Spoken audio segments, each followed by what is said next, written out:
Marcus for the number 4 Rochester.com. So on housing, where do you agree, disagree here? So for me, my biggest thing is twofold. One, if we are giving all of these tax breaks to all of these big multi-million-dollar buildings that they're turning into housing and all of this and all of that, how come first-time homebuyers can't get that? Explain it to me like I'm 5. You understand what I'm saying? So what's happening from city council, they authorize that. They just reauthorized all of the tax abatements for downtown. Drives me mad. They didn't bring that to the public, by the way.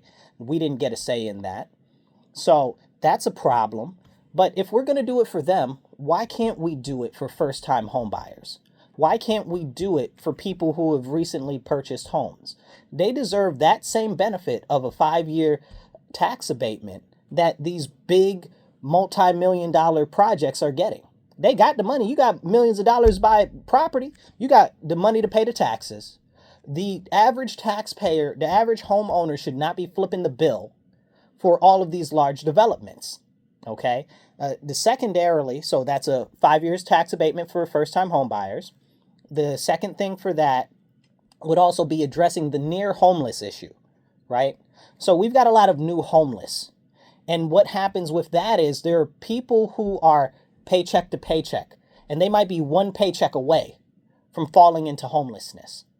So I would put together a program to actually provide 3 months of rent, up to 3 months of rent, $1,000 for up to 3 months in protection. But it would also go with some case management assistance and job placement and job training as well. So there's also money to support that from, DRHS. We could get like about $200,000 or might be $300,000 from them now. And we can get it from HUD as well, $300,000 from them to help support this. I've got all the numbers on my website, Marcus, the number 4 Rochester.com. It's under the My Plan section. Check that out. As well as pushing back against the drugs that are in our city and cracking down on that, because that is having a huge impact on the cost of housing as well. I really want to push to stop these people that are from outside buying up all of the properties, but that is going to involve a lot more of a,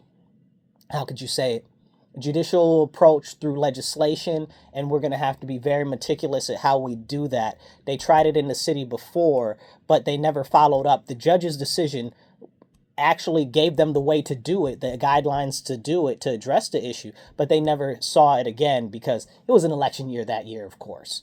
So those are 4 parts of things that I would do. I do some more too, but if we're going to address the stuff that we want to do, it's got to do more than just sound good. It's got to be more than just pleasing to the ear or look nice on a chart. It has to be practical. We have to be able to really fund it.